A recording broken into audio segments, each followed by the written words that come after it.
श्री कृष्ण श्री कृष्ण श्री कृष्ण श्री कृष्ण।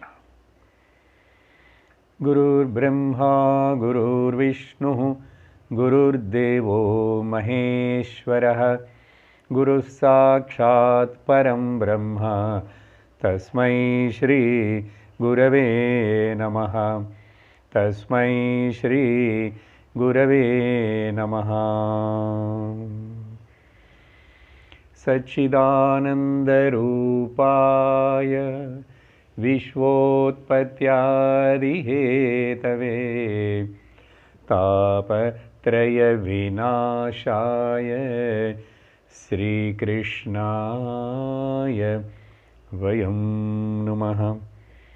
सर्वत्र गोविन्दनामसङ्कीर्तनं गोविन्द गोविन्द। हे जगदाता विश्वविधाता, हे जगदाता विश्वविधाता, हे सुख शांति निकेतनवे, हे सुख शांति निकेतनवे। सियावर रामचंद्र की जय। हरि ओम तत्सत्। श्रीमद्भागवत महापुराणं द्वितीय स्कंदं ప్రథమ స్కందంలో పరీక్షిత్ మహారాజా అడిగినటువంటి ప్రశ్నలకు ముఖ్యముగా సమాధానం చెప్తూ సుఖ మహర్షి భాగవతమును చెప్పటం మొదలుపెట్టారు. పరీక్షిత్ వేసిన ప్రశ్నలలో ముఖ్యమైన ప్రశ్న, మనుషుడు ఏమి చేయాలి జీవితంలో, అలాగే అంతకాలంలో మరణ సమయంలో ఏమి జ్ఞాపకం ఉంచుకొని ఏమి స్మరణం చేయాలి అని. దానికి బదులు చెప్తూ, తస్మాత్ భారత సర్వాత్మా భగవాన్ హరిరీశ్వరః. அதனால் ஓ பரீட்சித் ராஜா, சர்வ ஜீவர்களுக்குள்ளேயும் சர்வத்திர வியாபிச்சிருக்கிற அந்த பகவான் ஹரீஸ்வரனை ஸ்மரணம் பண்ணணும், கீர்த்தனம் பண்ணணும். హే జగదాతా, ఈ జగత్తుకు మొత్తకు కారణముగా ఉన్నటువంటి ఓ పరమాత్మ, విశ్వవిధాత, ఈ విశ్వమును మొత్తమును పోషించి పరిపాలిస్తున్నటువంటి వాడు. హే జగదాత విశ్వవిధాత, అటువంటి పరమాత్మని భగవంతుడి మీద భక్తి పెట్టుకొని పూజిస్తూ సేవిస్తూ కీర్తిస్తూ వింటూ ఉంటే ఆయన గురించి, హే సుఖ శాంతి నికేతనవే. ఎందుకు ఆయనను పూజించాలి, స్మరించాలి, కీర్తించాలి అంటే సుఖశాంతులకు నిలయం ఆయన. హే సుఖ శాంతి నికేతనవే. అది మాత్రమే కాదు, రక్షణకు కూడా నిలయం, శాంతికి నిలయం, సుఖమునకు నిలయము ఆయన. అటువంటి సుఖశాంతి రక్షణలకు నిలయమైనటువంటి ఆ భగవంతుడిని స్మరించకుండా ఎవరైనా ఈ శరీరమును వదిలేసేస్తే, భక్తిని చూపించకుండా ఆ జన్మకి ఏమి ప్రయోజనం ఉన్నది? అటువంటి భక్తి స్మరణమే కదా మనుషుడికి ఉన్నటువంటి అన్ని భయాలను తొలగించగలదు అని చెప్తూ, ఆ తరువాత లోకంలో చెట్లు కూడా బతుకుతున్నాయి. అలాగే ఆ ఇనుమ కుమ్మరి పని చేసేవాడు ఇనుమును కాలుస్తూ ఇవన్నీ చేస్తారు కదండి, కొడవళ్ళు గొడ్డళ్ళు ఇవన్నీ. వాళ్ళ దగ్గర గాలిని కొట్టేటువంటి భస్త్రికలు అంటారండి వాటిని, కులిమి పెట్టి ఇనుమును కాల్చి బెండ్ చేస్తుంటారే, అలాంటి ఉదాహరణ చెప్తున్నారు. ఆ కొలిమి తిత్తులు కూడా మన ఊపిరితిత్తుల్లాగానే అది కూడా గాలిని తీసుకొని బుష్ బుష్ అని చెప్పి తీస్తుంది. వాటికిను జీవించున్నటువంటి మనుషుడికి నీకును ఏమి డిఫరెన్స్ ఉన్నది? కాబట్టి చెట్లు బతుకుతున్నాయి, రాళ్ళు బతుకుతున్నాయి, కానీ వాటి వలన వాటికి ఇంత శక్తి సామర్థ్యాలు మనుషులకు ఉన్నటువంటిగా బుద్ధి లేదు కదా. కాబట్టి అలాగే గ్రామంలో ఊరిలో బతికే అనేక జంతువులు ఉన్నాయి. అవి కూడా సంతానమును కంటున్నాయి, వాటికి అవి కూడా తింటున్నాయి, అవి కూడా నిద్రపోతున్నాయి. మనుషుడు మాత్రమే కదా భక్తిని చేయగలడు. మనుషుడే కదా భక్తితోటి భగవంతుడిని తెలుసుకోగలడు. సో భక్తి ఉన్నవాడే భాగవతుడు, ఆ భాగవతుడే భగవంతుడిని తెలుసుకోగలడు. ఆ భగవంతుడిని తెలుసుకోవటానికి ఇటువంటి భాగవతమును చదవాలి కదా. చదవటానికి చదివి వినేటందుకు చెవులను ఇవ్వాలి కదా.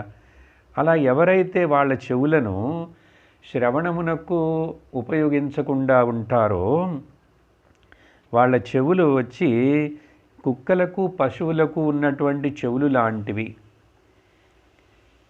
మొదట ఏం చెప్తున్నారంటే, ఇది వేరే శ్లోకాలండి, ఇక్కడంతా మనల్ని కొంచెం తిడుతున్నారు. మనుష్య శరీరమునకు వచ్చి కూడా ఇవి చేయకపోతేను అది వలన మనుషు ఇట్లా భక్తి చేయకుండా ఉండేటువంటి వాడు, భగవంతుణ్ణి తెలుసుకోవాలని ప్రయత్నించకుండా ఉండేటువంటి వాడు, కేవలం శారీరక భోగములలోనే ఆసక్తులతోనే ప్రవర్తించేవాడు. ఎలాగంటే ఈ ఊళ్ళో గ్రామంలో తిరుగుతున్నటువంటి బజార్లో తిరిగే కుక్కలతోటి ఇలా చెప్తున్నాడు శుకమహాముని అని చెప్పి మనము వ్యాసుడు వారు ఇలా రాశారని కోపగించుకోకూడదండి. పందులు లాగాను ఈ మాటలన్నీ ఉన్న ఈ శ్లోకంలో, నేను ఎక్స్ట్రా ఏమీ చెప్పట్లేదు. ఓకే, అలాగా పందులు లాగాను, లేక కుటుంబ భారమును మోస్తూ నేను డ్యూటీలు చేస్తున్నానని ఒంటెలు లాగాను, లేక గాడిదలు చాకలివాడి బట్టలని మోస్తూ అది చాలా పని చేస్తున్నట్టు సేవ చేస్తున్నట్టుగా అనుకుంటుంది, ఇలా గాడిదలు లాగాను, ఇలాగా వీళ్ళని లెక్కలో వేసుకోవాలి. కానీ వీళ్ళు మనుషుడిగా పుట్టి కూడా పశువులుగా బతుకుతున్నారు అని ఆ పశువులు అనుకుంటాయిట. ఏమిటి మనకు వాడికి వ్యత్యాసము? ఆ మనుషుడు ఏమీ మనలాగానే ప్రవర్తిస్తున్నాడే అని అనుకుంటాయిట. అలా చెప్తూ ఈ చెవులు కొన్ని ఉదాహరణలతోటి మన ఇంద్రియములను సరిగ్గా ఇలా ఉపయోగించకపోతే ఇవి వ్యర్థమని చెప్తున్నారండి. ఈ చెవులు దొప్పలు ఇవి భగవంతుడి నామమును కథను వినుటకు ఉపయోగించకపోతే ఇవి వ్యర్థమైన రంధ్రములు. కాబట్టి వీటిలో ఈ రంధ్రాలు ఏంటంటే వ్యర్థమైన రంధ్రములలో బొక్కలలో ఎలుకలు ఇవన్నీ పోయి చేరుతాయి కండి. అటువంటి విధముగాని ఇవి దేనికి ఉపయోగపడనివిగా ఉంటాయి. అలాగే ఏ నాలుక అయితే భగవంతుడి యొక్క నామస్మరణమును చెప్పదో, ఆ సుఖశాంతులనిచ్చి ఆ భగవంతుడి యొక్క నామం చెప్పదో, అది ఈ కప్ప చూడండి, దానికి నాలుక ఉంది. అలాంటి నాలుక ఏదో అరుస్తుంటుంది, అది బెకబెకని అరుస్తుంటుంది, కానీ వ్యర్థముగా శబ్దము చేస్తుంది, కానీ పనికొచ్చేది ఏమి ఉండదు దాంట్లో. కాబట్టి జగదాశ్రయ జగపరిపాలన, జగదాశ్రయ జగత్తునికి ఆశ్రయమునిచ్చి జగత్తుని పరిపాలిస్తున్నటువంటి జగపరిపాలన, పూర్ణ బ్రహ్మ సనాతన హే, పూర్ణ బ్రహ్మ సనాతన హే. హే పరమాత్మ, పూర్ణ బ్రహ్మ స్వరూపుడా, జగత్ పరిపాలకుడా అని చెప్పి ఆయనని సంబోధిస్తూ ఆయనని అనుకుంటూ స్మరిస్తూ పాడాలి కదా, కీర్తించాలి కదా. అలా చేయకపోతే ఆ నాలికకి ఏం ప్రయోజనము? అలాగే ఏ తల అయితే భగవంతుడు ముందు వంచి నమస్కారం చేయదో, ఆ తలకి ఎంత కిరీటములతోటి అలంకారం చేసినా కూడాను, పెద్ద పెద్ద ఆభరణములు అన్నీ పెట్టి తలలో పాపిడి బొట్టి అప్పుడు ఇవన్నీ పెడతారు కదండి నగలు, ఏమి ప్రయోజనం? అలా పూజించినటువంటి తల వంచనటువంటి భగవంతుడి నమస్కారం తల బరువు భారం మాత్రమే. అలాగే ఏ చేతులైతే భగవంతుడిని పూజించవో ఆ చేతులకు అలంకారములుగా అనేక బంగారు గాజులు తొడిగినా కూడా అవన్నీ ఒక శవమునకు తొడిగినటువంటి ఏదో వస్తువులే. కానీ ఆ శవమునకు ఏదైనా తెలుసా బంగారమా గాజులా ఏమున్నాయని? అలాగే వీడి చేతులు. అలా ఏ కన్నులైతే ఆ భగవంతుడిని దర్శనమును, ఆ భగవంతుడి యొక్క తీర్థస్థలములను దర్శించకుండా, అందరి యందు ఆ భగవంతుడిని దర్శించకుండా ఉంటాయో ఆ కన్నులు నెమలి కన్నులు లాంటివి. నెమలికి ఆ పింఛం మీద కూడా కన్నుల్లాగా ఉంటాయండి. ఏమి ప్రయోజనము? అది ఒక డెకరేషన్కి మాత్రమే. కానీ అలాగే ఏ పాదములైతే, కాళ్ళైతే తీర్థయాత్రలు చేయకుండా, తీర్థక్షేత్రమును దర్శించకుండా ఉంటాయో ఆ కాళ్ళు కదలని చెట్లు లాంటివి. కాబట్టి సో ఆ భక్తుల యొక్క పాదధూళిని తలమేల సాధువుల యొక్క దర్శనము చేసుకోకుండా, వాళ్ళ పాదములకు నమస్కరించకుండా ఉంటే అటువంటి శరీరము శవముతో సమానము, జీవించి ఉన్నా కూడా అని చెప్పి ఇట్లా మనకు బాగా బుద్ధిలో కొంచెం గుచ్చినట్లుగా, హృదయంలో గుచ్చినట్లుగా ఇలాంటి మాటలు చెప్తున్నారంటే ఇవన్నీ కరెక్ట్ అండి, అర్థం చేసుకోవాలి విని. కాబట్టి ఆ పరమాత్ముడిని, జగత్పాలన జగపరిపాలన అపూర్ణ బ్రహ్మస్వరూపుడిని పూజిస్తూ ఉండాలి. ఎందుకంటే ప్రేమకే సింధు దీనకే బంధు, ప్రేమకే సింధు దీనకే బంధు. ప్రేమ అనే సముద్రం, ప్రేమ యొక్క సముద్రం, సముద్రంలాగా ఆ ప్రేమ ప్రవహిస్తుంది. ఎక్కడ నుంచి అంటే ఆ భగవంతుడి దగ్గర నుంచే. ఎందుకంటే ఆయన ప్రేమ స్వరూపుడు, ఆనంద స్వరూపుడు. ప్రేమకే సింధు, కాబట్టి దీనకే బంధు. ఈ లోకంలో దీనులుగా ఉన్నటువంటి మనందరకు ఎందుకు మనం దీనులుగా ఉన్నాము? ఏం దిగులు పడుతున్నాము?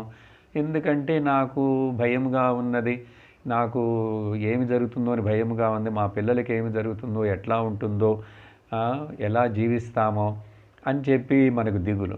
లేకపోతే మనము చేసినటువంటి మన కర్మల యొక్క ఫలములు అది పుణ్యముగా వస్తుందో, పాపముగా వస్తుందో, సుఖము దుఃఖముగా వస్తుందో నాకు తెలియకుండా ఉన్నది.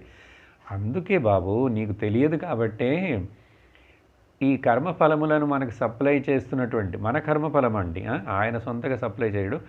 ఆ భగవంతుడు, ఈశ్వరుడు, పరమాత్ముడిని నువ్వు సపోర్ట్గా, సహాయముగా, రక్షకుడుగా అనుకుంటూ, ఏ భగవంతుడా నాకు నేను చేసిన కర్మఫలములే నాకు తెలియవు, ఎప్పుడు ఏమి వస్తాయో, సుఖములు వచ్చినప్పుడు నేను విర్రవీగకూడదు, దుఃఖములు వచ్చినప్పుడు కృంగిపోకూడదు. కాబట్టి నువ్వు నాకు రక్షిస్తూ నన్ను, నా మనస్సును దృఢముగా, ధైర్యముగా ఉండేట్లు చెయ్యి. ప్రేమకే సింధు దీనకే బంధు, దుఃఖ దరిద్ర వినాశన హే, దుఃఖ దరిద్ర వినాశన హే, హే జగదాత విశ్వవిధాత. దుఃఖ దరిద్రమును నాశనము చేయగలిగినటువంటి శక్తి ఉన్నవాడు. ఎప్పుడైతే నిన్ను నమ్ముకున్నానో, ఎప్పుడైతే నీకు నేను శరణ వేడుకున్నానో, నువ్వే అని నమ్ముకున్నానో, నాకు ఇంక ఎందుకు దిగులు? ఎందుకు దిగులు? దుఃఖము మొత్తమును పారత్రోలగలిగిన శక్తి ఉన్నవాడు నువ్వు ఒక్కడవే. దుఃఖము, దరిద్రం అంటే డబ్బులు లేనంత మాత్రం దరిద్రం కాదండి. ఏ మనుషుడికైతే పిసినారో వాడు దరిద్రుడే. కాకలికి కూడా ఎంగిలి చేతితోటి తోలడంటారు కదా, అలాంటి దరిద్రం ఎందుకండి? కాబట్టి డబ్బులుండి కూడా దరిద్రులే చాలామంది లోకంలో. కానీ డబ్బులు లేకపోయినా ఎవరికైతే భగవంతుడి మీద ఆ ప్రేమ, భక్తి, ఆప్యాయత ఉంటుందో, అందరినీ ఆదరించే గుణం ఉంటుందో వాళ్ళు ధనవంతులండి లోకంలో. కాబట్టి దుఃఖ దరిద్ర వినాశన హే, హే జగదాత విశ్వవిధాత, హే సుఖ శాంతి నికేతనవే, హే సుఖ శాంతి నికేతనవే. కాబట్టి ఓ పరీక్షిత్ రాజా, మనుషులందరూ కూడా లోకములో ఆ భగవంతుడిని పూజించడం, సేవించడం చేయాలి. అదే చాలా ముఖ్యమైన పని. మిగతా పనులన్నీ కూడా సెకండరీనే అని చెప్పి, అప్పుడు ఆ పరమాత్ముడుని సేవించటం, భక్తి చూపించటం అంటే ఆయన ఎటువంటి వాడు, ఎంత శక్తివంతుడు అనేది మనకు తెలియాలి. కాబట్టి భక్తి చూపించడం అనేది ముఖ్యం, భక్తి కలిగి ఉండటం అనేది. ఇప్పుడు ఆ భక్తిని రెండుగా విభజించి కొన్ని అధ్యాయాలలో సుఖదేవుడు పరీక్షితుడు చెప్పినదంతా నేను సంగ్రహించి మీకు అర్థమయ్యేట్లుగా ఒక స్టెప్ బై స్టెప్గా చెప్తూ వస్తున్నానండి. భక్తి 2 రకాలుగా భక్తిని మనుషులు చేస్తారు. ఒకటి సమకామ భక్తి అండి, రెండోది నిష్కామ భక్తి. సకామముతో చేసేటువంటి భక్తికి అనేక దేవతలు ఉన్నారు మన కోరికలను తీర్చటానికి. ఇవన్నీ వేదములోనే పూర్వభాగంలో కర్మకాండంలో చెప్పబడినవి. నీకు ఇలాంటి కోరిక తీరాలంటే బిడ్డలు పుట్టాలంటే పుత్రకామిష్టి యాగం చేయమన్నారు, దశరథుడు చేశారు, పిల్లలు పుట్టారు. అలాగే స్వర్గమునకు వెళ్ళాలంటే జ్యోతిష్ఠ హోమం చేస్తే స్వర్గముకు వెళతావని చెప్తారు. పితృలోకముకు వెళ్ళాలంటే ఇలాంటి యాగములు యజ్ఞములు చేయమని. కాబట్టి అనేక కోరికలు లేక ఈ లోకమునందే నీకు అందమైన భార్య రావాలి, అందమైన మొగుడు రావాలి, చక్కని పిల్లలు పుట్టాలని, ఇట్లాగని లక్ష్మి ధనం ఎక్కువగా ఉండాలంటే ఇలా రకరకాల దేవతలను ఆరాధిస్తే నువ్వు నీ కోరికల్ని తీర్చుకోవచ్చు. ఇదండి సకామ భక్తి. ఈ సకామ భక్తి చేసేవాళ్ళు సహజముగా అండి ఏకభక్తి ఉపాసకులుగా ఉంటారు. భక్తుడంటే ఉపాసకుడండి. పోయిన సత్సంగంలో మాట్లాడినటువంటి బేసిక్ థింగ్స్ని మనము ముగించేసాం. అంటే ఈ భక్తి చేయుటకు కూడా నీకు ఈ 2 రకాల భక్తులను గురించి మాట్లాడుతున్నామా ఇప్పుడు భక్తిని గురించి. దీనికి నీకు క్రమశిక్షణ ఉండాలి. పోయిన సత్సంగంలో చెప్పిన చివరి సందేశం అదేనండి. క్రమశిక్షణ అంటే సెల్ఫ్ డిసిప్లిన్ అండి. ఎవరో మన మీద తల మీద రుద్దిన క్రమశిక్షణ కాదండి. పోలీసు కోసం, గవర్నమెంట్ కోసం నేను ఫాలో అవటం లేదు, నా కోసం నేను ఫాలో అవుతానండి. అలా సెల్ఫ్ ఇంపోజ్డ్ డిసిప్లిన్కి పేరు అదిదా సరియైన క్రమశిక్షణ. దానిని అక్కడ ఆ రోజు పతంజలి యోగశాస్త్రము మూలముగా మనము యమము నియమములని చెప్పామండి. యమము నియమములంటే సంగ్రహముగా మీకు మరలా జ్ఞాపకం చేసేందుకు చెప్తున్నాను. నా ప్రవర్తన వలన నా చుట్టూ ఉండే కుటుంబ సభ్యులకును, నా చుట్టూ ఉండే సమాజమునకును మేలు కలుగునట్లు ప్రవర్తిస్తుట అవన్నీ కూడా యమములండి, సోషల్ డిసిప్లిన్స్ అండి.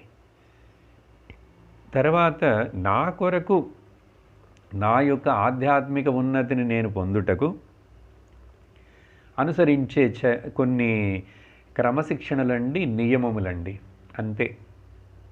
అవేమిటనేది వివరంగా సమయం వచ్చినప్పుడు చూస్తాం. మీకు తెలిసిన వాళ్ళకి చాలామందికి తెలిసి ఉంటాయి అవన్నీ.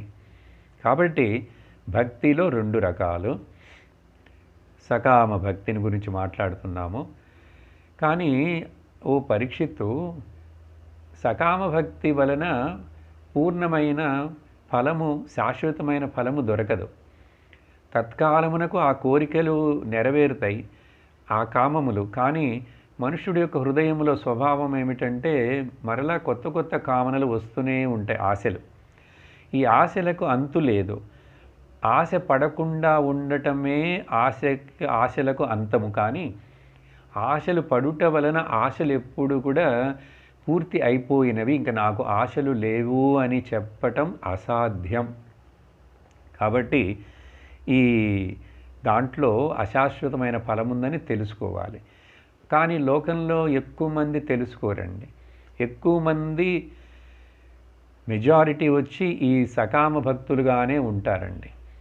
నాకు ఇలా కావాలి, అలా కావాలి, అది జరగాలి, ఇది జరగాలి, నా వ్యాపారం బాగా జరగాలి, నా పిల్లలు, వాళ్ళ పెళ్ళిళ్ళు, మనవరాళ్ళు, వీళ్ళు, ఆరోగ్యము, ఇవే అడుగుతుంటామండి. గుళ్ళకి వెళ్ళేదే మనుషులు అందరూ ముఖ్యంగా వీటి కోసమే. ప్రాయశ్చిత్త పరిహార కర్మలు, సకామ కర్మల కోసమే వెళుతుంటారండి. ఇది ఒక పక్కన. వీళ్ళు అలా చేస్తూ వీళ్ళు స్వర్గమును కూడా వెళ్ళొచ్చు. వీళ్ళ ఉపాసనల వలన 2 మార్గాలు చెప్పారండి. ఒకటేమో పితృలోకమునకు వెళ్ళేటువంటి మార్గము, ఇంకొకటి స్వర్గలోకమునకు వెళ్ళే మార్గము. కాబట్టి ఈ పితృమార్గము, స్వర్గ మార్గము 2 ఎవరు నమ్మకం ఉన్నదో వాళ్ళు అలాగనే చేస్తుంటారు, లేకపోతే ఈ లోకంలో సుఖంగా ఉండాలని. కానీ భాగవతము చెప్పే, ఈ మహాత్ములు చెప్పే, భగవంతుడే తన అమృత వాక్యముల మూలంగా చెప్పినది ఏమిటంటే, నువ్వు నన్ను కావాలని ఎప్పుడైతే అనుకుంటావో, లోకంలో వేరే ఆశలను అడగకుండా ఉంటావో, అటువంటి నిష్కామ భక్తి చాలా గొప్పది. ఎందుకంటే దాంట్లో మనుషుడికి పూర్ణత్వం, సంతృప్తి, నిండుదల వస్తుంది, శాశ్వతమైన ఫలం దొరుకుతుంది, మోక్షము దొరుకుతుంది, నేనే నీకు లభిస్తాను. అప్పుడు నీకు మరలా ఆశలు మొలకెత్తవు హృదయంలో. కాబట్టి అలా నిష్కామ భక్తి చేయాలంటే వాళ్ళు విశ్వరూప ఈశ్వరుణ్ణి ఆరాధించాలండి. ఒకటేమో ఏకరూప వాళ్ళకి ఇష్టమైనటువంటి ఒక దైవం మాత్రమే అనుకుంటూ, అది ఆ ప్రారంభంలో మంచిదే. ఇప్పుడు నాకు కృష్ణుడు ఇష్టం అంటే కృష్ణుడి రూపం అదంతా అనుకుంటాను. కానీ ఆ కృష్ణుడిని ఎట్లా అర్థం చేసుకోవాలి? కృష్ణుడంటే ఒక కాలంలో, ఒక ఊరిలో, ఒక ఇంట్లో పుట్టినటువంటి ఒక దేవుడు. ఆ తర్వాత మరి ఆ దేవుడు ఎక్కడున్నాడు, ఇప్పుడు ఏ రూపంలో ఉన్నాడు, ఎక్కడున్నాడు, ఏం కనిపించకుండా ఉన్నాడు. కాబట్టి ఏకరూప భక్తి మొదలు స్టెప్పులో అది వాళ్లకు ఓకే. కానీ నిష్కామ భక్తితోటి శాశ్వతమైన ఫలమును పొందడం, భగవంతుడినే మనము పొందాలని అనుకునేటువంటి వాళ్లకు ఇక్కడ భాగవతములో అనేక ఉపదేశాలు చెప్పబడినాయండి. భాగవతం యొక్క ఉద్దేశ్యమే అది. కాబట్టి ఆ అనేక రూపములుగా ఉన్నటువంటి విశ్వరూప భక్తిని చూపించటం చాలా అవసరమని చెప్పి, ఆ విశ్వరూప భక్తిని గురించి వర్ణిస్తున్నప్పుడు, ఈ జగత్తు కన్నుకు ముందు కనపడుతున్నటువంటి జగత్తు మొత్తము కూడా, ఓ పరీక్షిత్ రాజా గమనముగా బాగా విను, ఇదిదా ఆ భగవంతుడి యొక్క స్వరూపము. నువ్వు ఎవరైతే కృష్ణుడు అని అనుకుంటున్నావో, ఏ కృష్ణుడి మీద నీకు భక్తి రావాలనుకుంటున్నావో, ఆ కృష్ణుడు ఎక్కడో లేడు, ఎప్పుడో ఒక కాలంలో ఉన్నవాడు కాదు. ఇదో నీ కళ్ళకు ఉంది. ఇప్పుడు నీ 5 ఇంద్రియములకు ప్రత్యక్షముగా అనుభవపడుతున్నటువంటి ఈ జగత్తు మొత్తం ఉంది, చూసావా? బ్రహ్మాండం. ఇది ఆ భగవంతుడి యొక్క రూపం. ఇదండి నిష్కామ భక్తి చేసేవాళ్ళు ఇట్లా ఏకరూప భక్తిలో నుంచి విశ్వరూప భక్తికి వస్తారు. అంటే వాళ్ళు లిమిటేషన్స్ని దాటి వాళ్ళ యొక్క హృదయమును విశాలము చేసుకుంటున్నారు. అలా విశాలము చేసుకున్నప్పుడు వాళ్ళు ఆ బ్రహ్మాండం అంటే ఏమిటండి? 14 లోకములతోటి కూడినటువంటిది ఆ లిస్ట్ ఇవ్వబడినదండి. అలాగే ఈ జగత్తు మొత్తము కూడా, ఈ 14 లోకములు ఎక్కడ ఏది చెప్పినా కూడా అవన్నీ కూడా శాశ్వతమైనవి కావు. ఆ బ్రహ్మ భువనాన్ లోకా పునరావర్తినోర్జున. ఈ 14 లోకములలో ఎక్కడికి వెళ్ళినా కూడా ఏ చోట ఆ దేవతలాగానో, ఆ దేవతలతోటో, ఆ దేవుళ్ళతోటో ఉంటున్నా కూడా గంధర్వులు, కిన్నరులు, కింపురుషులు, నాగులు, ఇట్లా అనేక ఆ 14 లోకాల పేర్లు కూడా చెప్పారండి. అది భగవాను యొక్క శరీరం అని చెప్తున్నాం కదా, విరాట్ పురుషుని యొక్క శరీరం. ఆ విరాట్ పురుషుని యొక్క శరీరం వచ్చి నాభిస్థానము నుండి పొట్టభాగములో నుండి పైకి చెప్పేటప్పుడు, ఈ పొట్టభాగమైనటువంటి మధ్యలో మనం ఉన్నామండి. ఇప్పుడు అంటే భూలోకంలో ఉన్నాం. సో భూహు, భువః, సువః, మహః, జనః, తపః, సత్యం. సో ఇక్కడి నుంచి 7 లోకములు, సప్తలోకములు పైకి ఉన్నాయండి. ఇది పైకంటే పైన కిందనేది ఎక్కడ చెప్తాం? ఈ ఆకాశంలో. అందుకని భగవంతుని ఒక శరీరముగా అనుకుంటే, ఆ శరీరము ఈ 14 లోకములు అలా నీ ముందు దర్శించాలి, భావించాలి. అలాగే ఆ నాభిస్థానము నుండి, బొడ్డు స్థానము నుంచి కిందకు చెప్పేటప్పుడు అండి, అతల, వితల, సుతల, తలాతల, మహాతల, రసాతల, పాతాల, ఇట్లా 7 లోకములు ఆ పాదములు, భగవంతుడి యొక్క పాదముల వరకు నాభి స్థానం నుంచి ఈ 7 లోకములు కూడా వ్యాపించి ఉన్నాడు. కాబట్టి ఈ 14 లోకముల భువనములే 14 భువనములు, 14 భువనములు. బ్రహ్మాండము. ఈ బ్రహ్మాండం మొత్తం భగవంతుడి యొక్క శరీరము. అప్పుడు భగవంతుడిని ఎక్కడ చూడాలి, ఏ గుళ్ళో చూడాలి, ఏ ఊర్లో చూడాలి? అన్ని రూపాల్లో ఆయనే ఉన్నాడు. ఇటువంటి భావన అండి విశ్వరూప ధ్యానం. ఎప్పుడైతే ఒక మనిషి ఇటువంటి ధ్యానమునకు ఈశ్వరూపునకు వస్తాడో అప్పుడు ఆ భూలోకము దేవుడే, భూలోకము దేవుడి యొక్క శరీర భాగం అన్నప్పుడు ఆ భూలోకంలో ఉన్నటువంటి ఆ కాంటినెంట్లో, ఏషియన్ కాంటినెంట్లో ఉన్నటువంటి ఆ భారతదేశంలో ఉన్నటువంటి, ఆ భారతదేశంలో ఆంధ్ర రాష్ట్రంలో ఉన్నటువంటి తెలుగు వాళ్ళ మనందరం ఆ భగవంతుడి రూపమా కాదా? తెలుగు వాళ్ళు వింటున్నారు కాబట్టి, తెలుగు భాగవతం కాబట్టి చెప్తున్నాను అట్లా, ప్రత్యేకత కోసం కాదు. అప్పుడు భగవంతుడి రూపమే కదా మనందరం, ఎందుకంటే ఆయనే కదా ఈ ప్రపంచం మొత్తం అని చెప్తున్నాం. ఈ భావన అనేనండి విశ్వరూప ధ్యానం. వీళ్ళకి ఎప్పుడైతే ఈ భావనలో ధ్యానించడం మొదలు పెడతారో వీళ్ళు నిష్కామ భక్తులు అవుతారండి. నిష్కామ భక్తులు. వీళ్ళకి ఆ భగవంతుడు తప్ప వేరే ఇంకొక ఆశ ఏమీ ఉండదండి.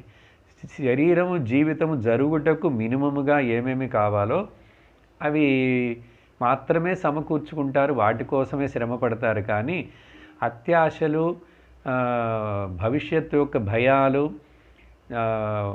భూతకాలం యొక్క దుఃఖము ఏమి ఉండదు వీళ్ళకు. అటువంటి నిష్కామ భక్తుల గురించి చెప్తున్నప్పుడు, ఎందుకంటే నిష్కామ భక్తి వలననే మనుషుడు మోక్షమును పొందుతాడు, పారమార్థిక సత్యమును పొందగలడు. అదిదా మనుష్య జన్మకు ముఖ్యమైన ప్రయోజనం. ఇదే విషయమునండి ఆ పురుష సూక్తమని చెప్పబడే వేద మంత్రంలో ఈ వర్ణన మొత్తం చేయబడిందండి. ఆ వర్ణన అందుకనే సహస్రశీర్షా పురుష, సహస్రాక్ష సహస్రప. ఓం సహస్రశీర్షా పురుష సహస్రాక్ష సహస్రపాద్ సభూమిం విశ్వతో వృత్వా. ఇలా వర్ణనం మొత్తం చెప్తూ బ్రాహ్మణోస్య ముఖమాసీత్. బ్రాహ్మణులు భగవంతుడి యొక్క ముఖము, రాజులు చేతులు, నడుము భాగము వైశ్యులు, కాళ్ల భాగము శూద్రులు. ఇలా వర్ణములు, ఆశ్రములు అన్నీ కూడా భగవంతుడి యొక్క శరీరమే అని చెప్పి చక్కగా మనకు ఆ విశాలమైనటువంటి దృక్పథం, భావన రావటం కోసం అటువంటి భగవంతుడు సర్వత్రా వ్యాపించున్నాడు కాబట్టి నీకు ఎప్పుడు భగవద్ దర్శనం జరుగుతూనే ఉన్నది, కానీ నువ్వు గమనించుటలేదు. ఎప్పుడు సర్వదా భగవద్ దర్శనం జరుగుతున్నదనేది గమనించావంటే నీ ప్రవర్తన చెడుగా ఉంటుందా? నీలో కామక్రోధములు, లోభములు, మోహము ఇవన్నీ తల లేపుతాయా? అవి నీకు దుఃఖమును కలిగించునా? లేదు, మనసు శాంతముగా ఉంటుంది. కాబట్టి అటువంటి విశ్వరూప ధ్యానమును సుఖమహాముని వర్ణించుచున్నప్పుడు ఒక చోటండి చెప్తున్నాడు. కాబట్టి తస్మై నమో భగవతే వాసుదేవాయ ధీమహి. అటువంటి వాసుదేవ భగవానుడిని మనందరం నమస్కరించి ప్రార్థించుచున్నాము. చూసారా, ఇట్లా నమస్కరిస్తూ ప్రార్థించుచున్నామని చెప్తూ, అలాగ కాకుండా ఇంకా కూడా చాలా 14 శ్లోకములతోటి అండి సుఖదేవుడు శ్రీహరికి నమస్కారం చేస్తూ, ఆయన యొక్క స్మరణని చేస్తూ ఈ విషయములన్నీ వర్ణించటం మొదలుపెట్టారండి. ఆ శ్లోకములు చాలా అద్భుతమైన, సర్వసంగ పరిత్యాగుడైనటువంటి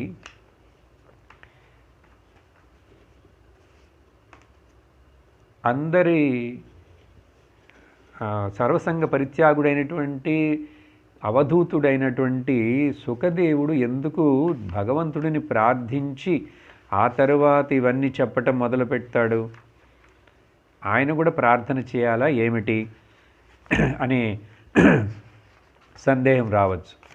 ఎందుకంటే ఎంత గొప్పవాడైనా, జ్ఞాని అయినా కూడా, భక్తుడైనా కూడా ఇలా ఆ భగవంతుణ్ణి స్మరించటం అనేది ఎప్పుడు కూడా వదిలిపెట్టకూడదు.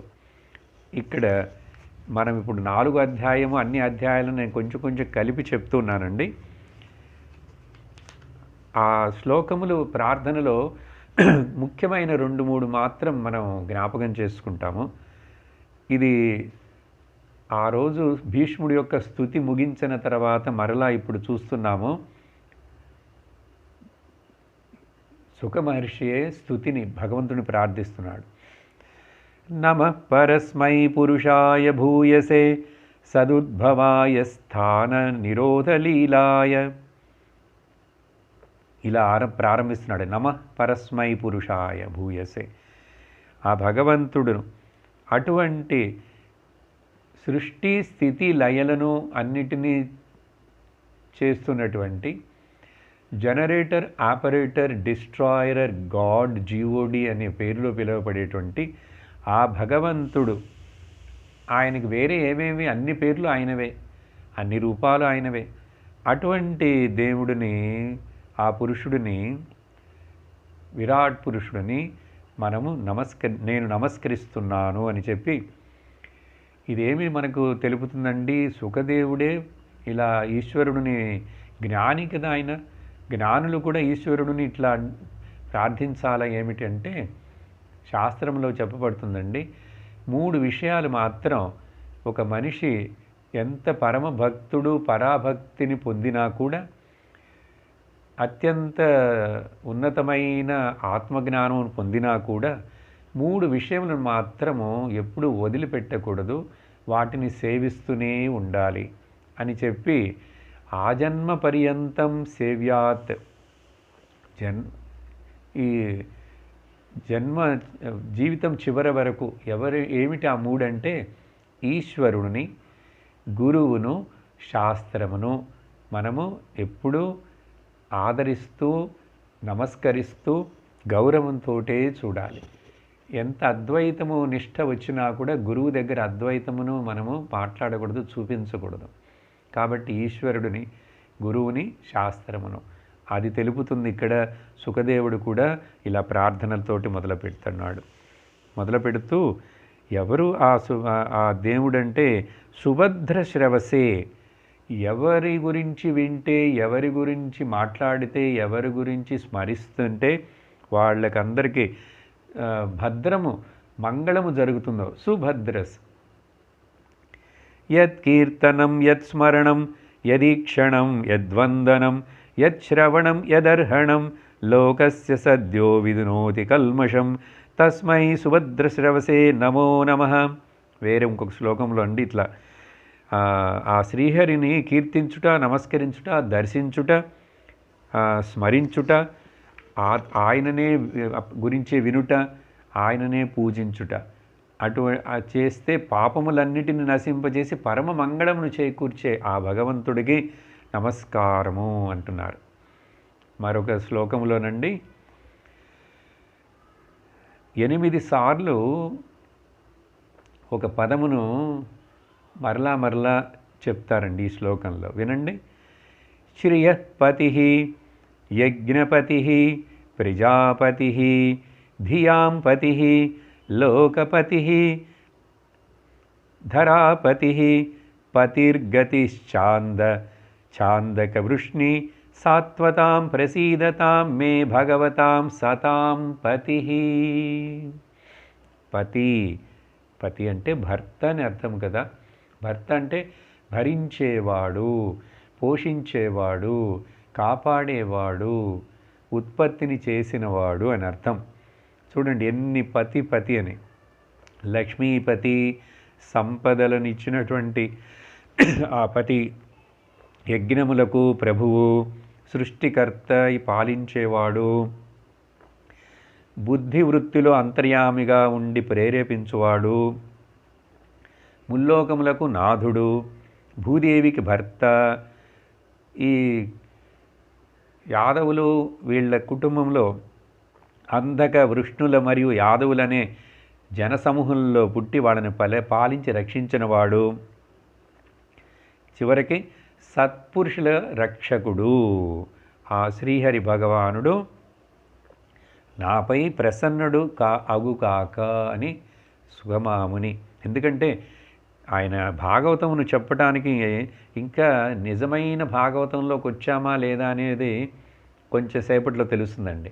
నిజమైన భాగవతము ఎక్కడ మొదలవుతుందంటే ఈ స్కందమునందే ఇంకో 2-3 అధ్యాయముల తర్వాత కొంచెం సేపట్లో చతుశ్లోకి భాగవతం అని ముఖ్యమైన ఒక విషయం రాబోతున్నదండి. కాబట్టి ఇవన్నీ ప్రిపరేషన్లు. ఎక్కడి నుంచి ఇప్పుడు మొదలుపెట్టాం మనం ఈరోజు విషయమును. భక్తి చాలా ముఖ్యం. భక్తిలో 2 రకములు, సకామ భక్తి, నిష్కామ భక్తి. సకామ భక్తి నిత్యమైనది, శాశ్వత ఫలమునివ్వదు. నిష్కామ భక్తి మాత్రమే పూర్ణమైన శాశ్వతమైన మోక్షమును, భగవత్ప్రాప్తిని ఇస్తుంది అని చెప్పి ఆ భగవంతుడు నిష్కామ భక్తి చేసేటువంటి వాళ్ళు విశ్వరూప ధ్యానమును చేస్తారు అని చెప్పినప్పుడు ఆ విశ్వరూపుడిని ఆ సుఖమహాముని గురువే మొదలు స్మరించుకుంటున్నాడు, ప్రార్థిస్తున్నాడు. ఒక్కొక్క శ్లోకములు ఇలాగే భగవాన్ ప్రసీదతాం అని చెప్పి చివర అన్నీ చెప్తుంటారు. అలా చెప్తూ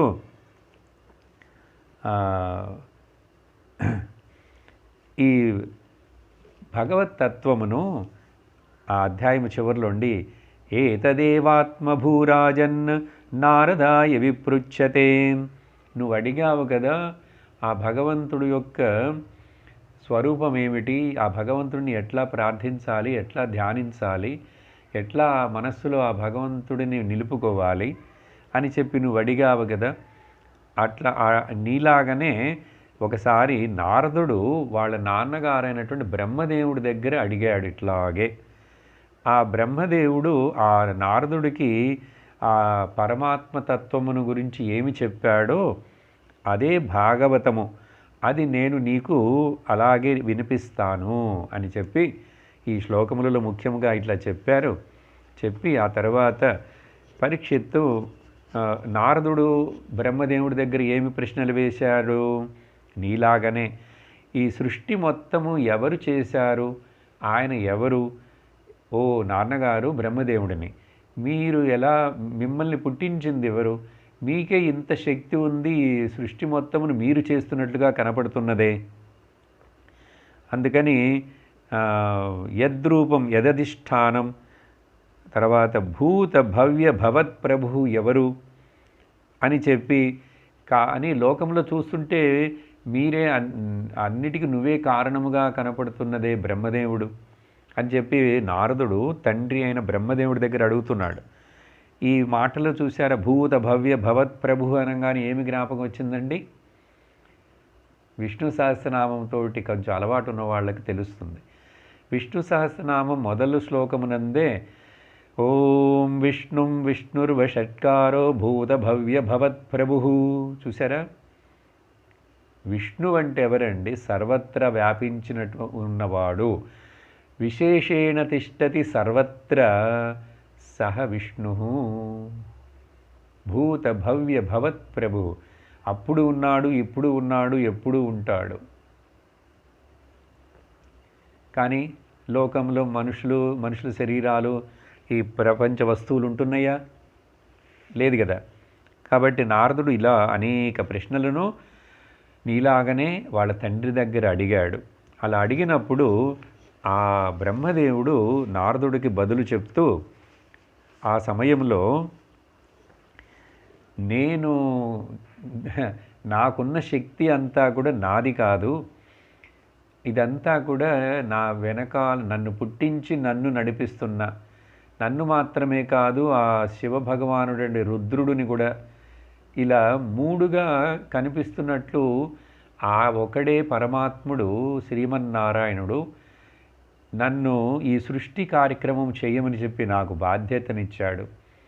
అలాగే ఆ సృష్టిని పాలిస్తూ రక్షిస్తూ ఉంటాను నేనని ఆయనే విష్ణుమూర్తి రూపంలో ఉన్నాడు. ఆయనే ప్రళయము అన్నిటినీ మరలా తనలోకి తీసుకుంటూ నశింపచేస్తున్నాడు రుద్రుడు రూపంలో ఉండి. కాబట్టి మూడు కూడా ఆ ఒక పరమాత్ముడి యొక్క శక్తులేను అని చెప్తూ, కాబట్టి ఒకే ఒక శక్తి భగవంతుడు పరమాత్మ తప్ప ఇంకా ఏమీ కూడా ఈ లోకములో లేదు. లోకములో ఏదైనా ఉన్నది, లోకం ఉన్నది అంటే ఆ లోకము భగవంతుడే లోకముగా కనపడుతున్నాడు. ఇదండి ముఖ్యమైన అంశమునకు వస్తున్నాం మనం కొంచెం కొంచెం. ఏకమేవా ద్వితీయం, ఒక్కటే సత్యం, ఒకే ఒక సత్యం, ఇంకొకటి లేదండి. నువ్వు ఏమైనా మాట్లాడు, ఏదైనా చెప్పు, ఏదైనా చెయ్యి, అన్నీ కూడా ఆ సత్యములోనే ఉన్నాయి. ఆ సత్యమే ఇట్లా అనేక విధముగా కనపడుతున్నది, అనేక విధముగా మారుతున్నట్లు కనిపించుతున్నది. కానీ సత్యము అది మారకుండా మార్పులను తన మీద ఇట్లా కల్పించి కనిపించేట్లు చేస్తున్నది. ఆ కనిపించేట్లు కల్పించి చూపిస్తున్నటువంటి ఈ మార్పులన్నీ కూడా మాయా అనే ఒక శక్తి మూలముగా ఆ పరమాత్ముడు చేస్తున్నాడు. ఇది తెలుసుకోవాలండి. ఇది పరమ సత్యం అండి. ఒకటే, ఏకమేవా ద్వితీయం నేహ నానాస్తి కించిన అని చెప్పి ఉపనిషత్తులు చెప్పే ఆ ఉన్నతమైనటువంటి ఒక వేదాంత డిండిమ ఘోష, వేద ఘోష, అదే ఈ భాగవతం యొక్క సారాంశం అండి. ఇది చాలామందికి తెలియదు. కాబట్టి మీరు వింటున్నటువంటి ఇప్పుడు ఈ భాగవతం యొక్క ఈ ప్రవచనములు వేదాంతముతోటి కూడి మీకు కొంచెం విచిత్రముగా కొత్తవిగా కనపడతాయి. బయట ఎందుకు అందరూ మరి ఇవి చెప్పరంటే, బయట భాగవతం అనేటువంటిది 7 రోజుల్లో ముగించాలి కాబట్టి ఆ పెద్ద పెద్ద హాళ్ళు గుడులు తీసుకొని అక్కడ జనములు చాలామంది వచ్చేట్లుగా చేసి ఏదో వాళ్ళందరి లోపల కొంచెము గొప్ప భక్తి వస్తుందని చెప్పి భాగవతంని చెప్పించేటప్పుడు ఆ భాగవతం చెప్పే కథాకారులకు అక్కడ ఇలా లోపలికి వెళ్ళి సూక్ష్మముగా ఉన్నటువంటి అద్వైత సిద్ధాంతమును ప్రతిపాదన చేయటం కష్టమండి అక్కడ. ఎందుకంటే అనేక రకాల జనాలు వస్తుంటారు, ప్రసాదం కోసం, అన్నాల కోసం, భోజనాల కోసం వస్తారు, కూర్చుంటారు, కొంచెంసేపు వెళ్ళిపోతుంటారు. వాళ్ళకి అక్కడ ఆ కొంచెం సేపట్లో కథ చెప్తూ ఏదో పాట పాడుతుంటే వింటారు, కొంచెం లేకపోతే నిద్రపోతారు, వెళ్ళిపోతారండి. ఆర్గనైజ్ చేసే వాళ్ళకు కూడా ఇంత లోతుగా ఇవన్నీ చెప్తామంటే ఇష్టం ఉండదండి. కానీ సత్యం ఏమిటంటే ఒక్కొక్క స్కందమునందు, ఒక్కొక్క అధ్యాయమునందు మీరు పేజీలను తిరుపుతూ చూస్తుంటే అక్కడక్కడ మళ్ళీ ఈ ప్రతిపాదన ఒకటేనండి. ఒకే ఒక పరమాత్ముడు తప్ప ఆ పరమాత్మకి పేరు లేదు, ఊరు లేదు, అన్నీ ఆయనే. పేరు ఏదైనా పెట్టుకో, ఊరేదైనా అనుకో, కానీ ఒకే వస్తువే అనేకముగా ఉన్నట్లు భ్రమింపచేస్తున్నది. ఇది సత్యము, ఈ ప్రతిపాదన. కాబట్టి మీకు అద్వైతం అంటే ఇష్టమా స్వామి? అందుకని మీరు ఎప్పుడు చూసినా మొదటి రోజు నుంచి అద్వైతమనే మాట్లాడుతున్నారు. భాగవతం అంటే ఏదో భక్తి శాస్త్రం అంటే ద్వైతం ఉంటూనే ఉండాలి కదా దాంట్లో అంటే తప్పు. ఇది అద్వైతము నాకు నచ్చినది, నాకు ఇష్టమైనది, అందుకని దీన్ని ఇట్లా చెప్తున్నా అని అనుకోకూడదు. ఇది సత్యం. భాగవతం ఉన్నవాళ్ళు, చదవగలిగిన వాళ్ళు పేజీలను తిప్పి శ్లోకాలను చూడండి, అద్వైతమే చెప్పబడినది. ద్వైతము పైన కథల్లో కనపడుతున్నా కూడా, ద్వైతము కనిపిస్తున్నప్పటికీ ఉన్నప్పటికీ కూడా అద్వైతము నాకు హాని లేకుండా ఉండేటువంటి సద్వస్తువు ఆకాశంలో అనేకమైన వేరేవన్నీ కనపడుతున్నా కూడా, అగ్ని, వాయు, జలము, భూమి అన్నీ ఆకాశంలో ఉంటూ ఉన్నా కూడా, ఆకాశము వాటన్నిటికీ అవకాశమునిస్తున్నప్పటికీ కూడా అవి ఏవి కూడా ఆకాశమును ఒక్క విధముగా ఏ విధము కూడా బాధించటం లేదు. ఇది అర్థమైనదంటే ఈ అద్వైతం అంటే ఏమిటి, ఒకే పరమాత్మ అంటే ఏమిటి అనేది మీకు అర్థమవుతుందండి. ఇది కంటికి కనిపిస్తున్నటువంటి ఒక దృశ్యమే కదా ఆకాశము. అందుకని చింతించాలి. అప్పుడు అలాగే భగవంతుడు నిస్సంగుడు, ఏదికి అంటుకోలేదు. ఆ భగవంతుడి యొక్క స్వరూపమైన నేను కూడా ఆత్మను, నాకు కూడా ఏది అంటుకోలేదు.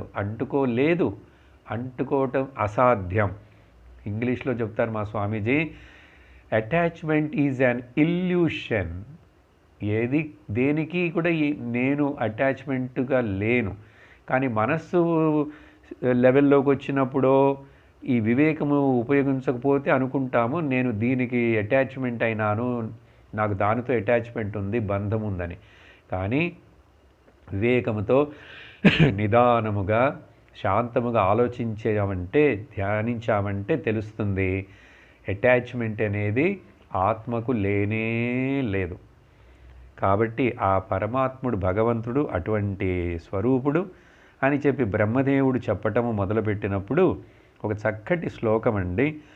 నారాయణ పరా వేదాః దేవా నారాయణాంగజాః నారాయణ పరాలోకాః నారాయణ పరామఖాః నారాయణ పరో యోగః నారాయణ పరం తపః నారాయణ పరం జ్ఞానం నారాయణ పరాగతి. కొంచెం వరకు వింటున్నప్పుడు మీ అందరికీ అర్థమైపోయి ఉంటుంది. చూడండి, వేదములన్నీ నారాయణుని గురించి మాత్రమే ప్రతిపాదిస్తున్నాయి. అన్ని రకాల దేవతలు కూడా ఆ నారాయణుడి యొక్క శరీర అంగములే. లోకములన్నీ కూడా నారాయణుడి యందు మాత్రమే నిలిచున్నవి. అన్ని యజ్ఞములు యాగముల చేత ఆరాధించబడేవాడు ఆ ఒక పరమాత్ముడు నారాయణుడే. అష్టాంగ యోగములో చరమలక్ష్యముగా చెప్పబడేది ఈశ్వర ప్రణిధానం అండి. 8 పతంజలి అష్టాంగ యోగంలో చివరి స్టెప్పు ఈశ్వర ప్రణిధానం. కాబట్టి ఆ ప్రణిధానం సమాధిలో ముగుస్తుంది. అది కూడా నారాయణుడే. అన్ని రకములైనటువంటి తపస్సులు అన్నిటికీ కూడా చరమ లక్ష్యము చేరవలసింది, తెలుసుకోవలసింది అన్న నారాయణుడి యొక్క అనుగ్రహమే. ఆ తర్వాత బ్రహ్మజ్ఞానము చేత తెలుసుకోబడే తత్వము కూడా నారాయణుడే. కాబట్టి సమస్త సాధనములు ఆ నారాయణుడి యందు మాత్రమే పోయి కలిసిపోతాయి, ముగించిపోతాయి. కాబట్టి ఒకే ఒక నారాయణుడు. నారాయణ అంటే అర్థమండి, భగవంతుడు ఎక్కడో అక్కడ పడుకొని ఉన్నాడు, టీవీలో, సీరియల్లో, డ్రామాలో, సినిమాలో చూసినట్లు ఆ శేషతల్పశాయిగా అదన్నీ అనుకోవచ్చు. మనకు మనస్సుకి ఇష్టమైన రూపంలో అట్లా అనుకోవచ్చు. కానీ ఆ పదమునకు అర్థము, నిజమైన అర్థం ఏమిటంటే అండి, నారం అప్పుడన్నా జ్ఞానం, అయనం అంటే జ్ఞానము యొక్క గమ్యం, జ్ఞానస్వరూపుడు నారాయణుడు. అయనం అంటే పోయి చేరటం అండి, మార్గం అండి, జ్ఞాన మార్గము, జ్ఞానముతో ఉన్నవాడు. కాబట్టి ఆ జ్ఞానం అనేటువంటిది శుద్ధమైనటువంటి జ్ఞానమే నారాయణ భగవానుడు. కాబట్టి అది ఏదో ఒక రూపముగా 4 చేతుల 1000 చేతుల అనేది లేదు. అందుకనే పురుష సూక్తంలో సహస్రశీర్షా పురుష. అందుకనే భగవద్గీతలో కూడా భగవంతుడు 11వ అధ్యాయంలో విశ్వరూప దర్శనం చూపించాడు కదా అర్జునుడికి. ఏంటి అప్పుడు కానీ అసలు భగవంతుడి యొక్క తత్వం అంటే ఏమిటని అర్థము కాదు. కాబట్టి ఆ ఒక తత్వమును నారాయణ నారాయణ అని చెప్పి ఇక్కడ చెప్పారు. ఇదే మనకు జ్ఞాపకం రావాలంటే అండి, ఈ విశ్వరూప భక్తి, నిష్కామ భక్తి గురించి మాట్లాడుతున్నాము. చిన్న వయస్సులో ఇప్పుడు తెలియదండి ఆంధ్రాలో పిల్లలు చదువుతున్నారా లేదా అనేది. ఈ పోతన గారు చెప్పినటువంటి ఆ శ్లోకము నేను చిన్నప్పుడు ఎక్కడికి వెళ్ళినా ఎప్పుడు మొదలు ఇదే మాకు నేర్పించింది, నాకు గుర్తుండేది కూడా. యవ్వనిచే జనించు జగమెవ్వని లోపల నుండు లీనమై ఎవ్వడి యందుడిందు పరమేశ్వరుడెవ్వడు మూల కారణం బెవ్వడు అనాది మధ్యులయుడెవ్వడు సర్వము తానైన వాడెవ్వడు వానిని ఆత్మభోవు ఈశ్వరునే శరణంబు వేడదన్. చూడండి, ఇది భాగవతం యొక్క సారాంశం అండి. ఆయనకి ఏమి పేరో, ఏ ఊరో, ఏమిటో, ఆయన ఆకారం ఏమిటో. కాబట్టే ఎవరి చేతనైతే ఈ జగమంతా అర్థం చెప్పక్కర్లేదండి. మీ ఆంధ్ర తెలుగు బాగా తెలిసిన వాళ్ళందరికీ ఎవరి లోపల ఎవరి చేత ఇది ఏనండి. ఇప్పుడు మనం రాబోయే చతుశ్లోకి భాగవతంలో సారాంశము ఈయన బొమ్మరి పోతన గారు ఈ ఒక్క శ్లోకంలో ఇలా రాశాడండి.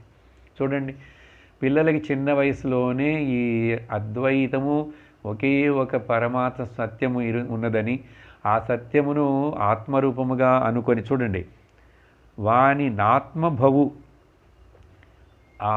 అతనిని నా లోపల ఉన్నటువంటి ఆత్మముగా అనుకొని, అటువంటి ఈశ్వరుడు ఎవరైనా సరే అది నేను శరణాగతుడిని అవుతున్నాను. ఇంకేమిటండి, మొత్తం వేదముల యొక్క భాగవతం యొక్క సారాంశం అంతా ఈ ఒక్క శ్లోకంలో ఉందండి. కాబట్టి ఇట్లా చెప్తూ బ్రహ్మదేవుడు నారదుల వారికి టీచ్ చేస్తూ వస్తున్నారు. లోకమంతా ఎట్లా పుట్టింది, ప్రకృతి ఎట్లా వచ్చింది, మాయ ఎలా వచ్చింది, మాయలోంచి మహత్తత్వం వచ్చింది, మహత్తత్వం తర్వాత ఈ 14 భువనాలు తయారు చేయబడిన ఈ 14 భువనములు కలిసి ఉన్నటువంటి ఆ విరాట్ స్వరూపుడైనటువంటి, దానితో తాదాత్మ్యము చెందినటువంటి ఆ సృష్టికర్తకి పేరు హిరణ్య గర్భుడండి. పురాణ భాషలో చెప్పాలంటే చతుర్ముఖ బ్రహ్మ.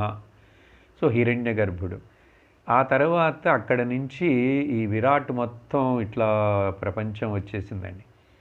దీనిలో మరల అజ్ఞానము చేత అనేక జీవులు పుట్టున్నారు. ఈ జీవులు 5 కోశముల చేత వీళ్ళు 5 కోశములను ఉపాధిగా తీసుకొని నేను అనుకుంటూ భావించే ఈ ఒక్కొక్క శరీరం ఉన్న జీవుడండి. తను అనుకుంటున్నాడు, కానీ జీవుడు కాదు. ఇది ఉపాధి వలన ఈ యొక్క సపోర్ట్ బాడీ, ఉపాధి అంటే ఏంటండి, ఏది నేను సపోర్ట్గా తీసుకున్నాను. కానీ ఈ సపోర్ట్ మొత్తం ఇప్పుడు చెప్పిన విధముగా మనకు విచారిస్తూ వెళ్తుంటే మహత్తత్వము మాయని దాటి వెళితే ఎవరున్నారండి? భగవాన్ శ్రీమన్నారాయణుడే. సో నారాయణుడే ఇవన్నీ అయినాడు. నారాయణుడే ఇవన్నీ అయినాడు. ఆయనే పదార్థముగాను ఉన్నాడు. ఆయనే ఈ పదార్థమును ఇట్లా అవుటకు కారణమైన జ్ఞానరూపుడుగా ఉన్నాడు. దీన్ని సంస్కృతంలో చెప్పాలంటే అండి, నిమిత్త కారణం, ఉపాదాన కారణం. ఇంగ్లీష్లో చెప్తే అండి, the material cause and the intelligence cause. కాబట్టి జ్ఞానస్వరూపుడు నారాయణుడు అంటే ఆయన ఎవరో ఎక్కడో కూర్చొని ఉన్నాడు, ఒక పెద్ద మనిషి.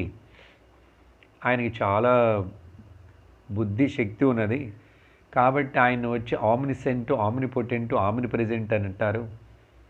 కానీ అటువంటి గొప్ప బుద్ధి ఉన్నటువంటి ఆ భగవంతుడు